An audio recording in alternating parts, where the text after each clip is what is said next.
Europe 1 Matin.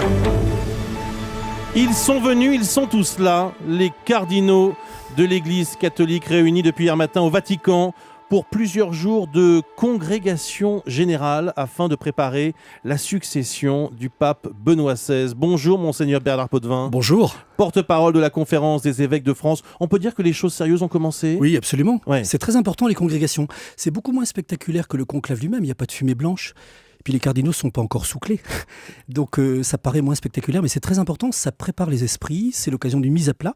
Les congrégations de 1978 nous ont donné Jean-Paul II, donc c'est très important. C'est à ce moment-là que ça a basculé ? Oui, et que je Jean-Paul crois. II a Certainement. gagné d'une certaine façon ses galons de Je pense qu'on de peut le papabilé. dire. On peut le dire parce Ouais. que c'est le moment où les cardinaux parlent librement. Ouais. Ils constituent énormément de rencontres. Il y a les rencontres officielles, il y a tout ce qui se vit dans Rome entre eux, par affinité, par groupe linguistique. Et puis il y a aussi la mise à plat des questions que nous savons. Là, on est dans une période extrêmement cruciale pour l'Église et donc c'est vraiment très important. Vous avez raison de le souligner, parce que ce pré-conclave est marqué par un climat un peu particulier. On voit bien que les affaires sont toujours très présentes. D'ailleurs, les cardinaux ont demandé à être informés sur le rapport secret remis à Benoît XVI après le scandale du Vatilix l'an dernier. Oui, il y a c'est aussi les affaires de corruption, de mauvaise gestion, de rivalité au sein du Vatican. Oui, c'est souhaitable. qu'il y Tout ait ça, beaucoup ça plus. pèse sur Absolument. ce pré-conclave. Oui, ça pèse. Donc Et- tout ça ne se déroule pas dans une ambiance si Non, facile. Le ton est grave et moi Ouais. je souhaite vraiment qu'il y ait beaucoup plus de transparence et il faut que ces congrégations donnent une sorte de sursaut à l'Église catholique pour que le futur pape puisse poursuivre sa lutte contre tous ceux qui doivent l'être. Il C'est faut absolument purger tout nécessaire. ça. Mais oui, absolument.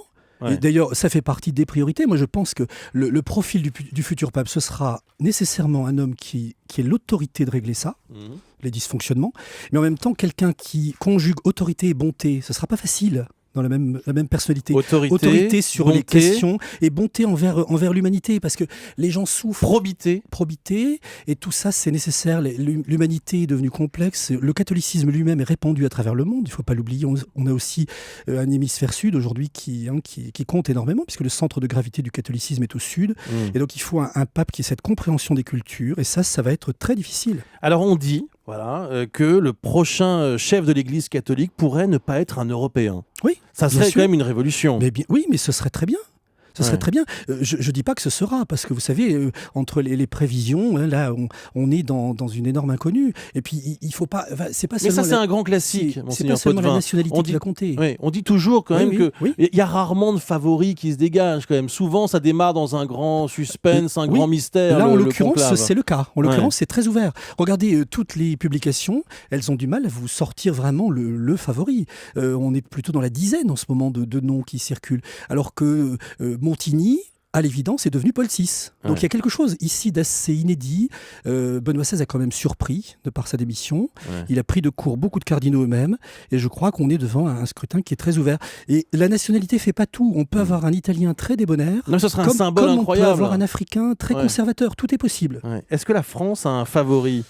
L'Église de France, que vous représentez Ouais. ce matin sur Europe 1, Ah ben je les aime, mes cardinaux, bien sûr. ils sont 4 à pouvoir Oui, voter. Hein. 4 électeurs possibles. Ouais. Je dirais qu'ils auront surtout, à mon avis, une influence importante.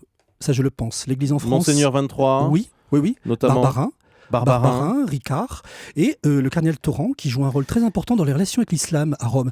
Et je ne dis pas que demain nous aurons un pape français évidemment, hein, mais je dis que les cardinaux français ont un rôle médiateur très important dans ce genre de conversation parce que la France, sans du tout jouer ici au Cocorico ce matin, la France aujourd'hui est un peu devenue un peu un lieu référentiel important. Mais après en la tout, matière. 4 voix, ça compte, c'est vrai. Donc, Bien sûr, est-ce ça qu'on- compte. on peut dire, vous pouvez nous dire que les 4 cardinaux français voteront pour le même candidat ? Ah non, pas du Non. tout. Non, parce que là... Il n'y a pas une là, consigne non, de vote non, là ça va pas comme ça par Ouais. groupe.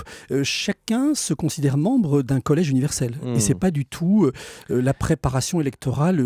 On n'est pas dans des primaires ici. Ouais. On va rejoindre Frédéric Mounier, qui est le consultant européen au Vatican. Quelle promotion Mais qui est aussi un Européen convaincu. Frédéric Mounier, comment se déroule ce pré-conclave ? Je le disais, il y a quand même un climat un peu particulier, un climat assez lourd. Oui, il y a un climat particulier, mais il faut savoir qu'avant tout, les cardinaux ne se connaissent pas ou peu. Et donc, leur premier souci, c'est de se connaître entre eux. Un cardinal américain nous expliquait hier soir qu'il va voir sur Internet pour voir le trombinoscope et pour voir qui sont les autres. Donc, premièrement, se connaître. Et puis, curieusement, il y a des absences sur les 103 électeurs. Et bien, hier, il y avait 12 qui manquaient hier matin. Il y en a encore 6 ce matin qui vont manquer. Donc, ils ne peuvent toujours pas décider de la date du conclave. Et donc, on s'éloigne de la date du 11 qui avait été envisagée. Ah, ça sera pas le 11 selon vous? On ne le sait pas encore, ça pourrait être annoncé aujourd'hui en fin de matinée, mais pour l'instant il y a une véritable incertitude là-dessus. Et puis il y a des cardinaux qui de fait se déclarent. Le cardinal Marc Ouellet, préfet de la Congrégation pour les évêques, s'est exprimé hier soir sur la télévision canadienne. Il a donné une interview, ce qui est rarissime pour lui parce qu'il craint beaucoup les journalistes. Il a dit: je ne peux pas ne pas y penser, raisonnablement je dois entrer en conclave en me disant si jamais. Voilà quelque chose qui est tout à fait inédit. C'est une déclaration de candidature, quoi, quasiment, on peut le dire. En quelque sorte, c'est tout à fait inédit et on ne peut pas préjuger des effets de cette pseudo-déclaration parmi ses confrères. Oui. Monseigneur Potvin, ça vous surprend? Non, ça ne me surprend pas parce qu'il y a toujours eu ce genre de choses. Le cardinal Roncalli, devenu Jean XXIII, a aussi marqué à un moment donné dans l'évolution du conclave de 1958 une sorte de déclaration. Alors c'est pas de la candidature quand même, il faut mettre beaucoup de nuances. Et là, ce que dit Frédéric est très important, le fait que des cardinaux ne soient pas encore tous arrivés décale un peu la procédure. Oui, ils sont 150 pour l'instant, ils sont encore quelques dizaines à être attendus. Dernière question, Monseigneur Bernard Potvin, je rappelle que vous êtes porte-parole de la Conférence des évêques de France. Est-ce que vous pouvez être certain que les choses vont changer au Vatican? Elles doivent changer. Elles doivent changer. Mais vous n'en êtes pas certain. C'est nécessaire.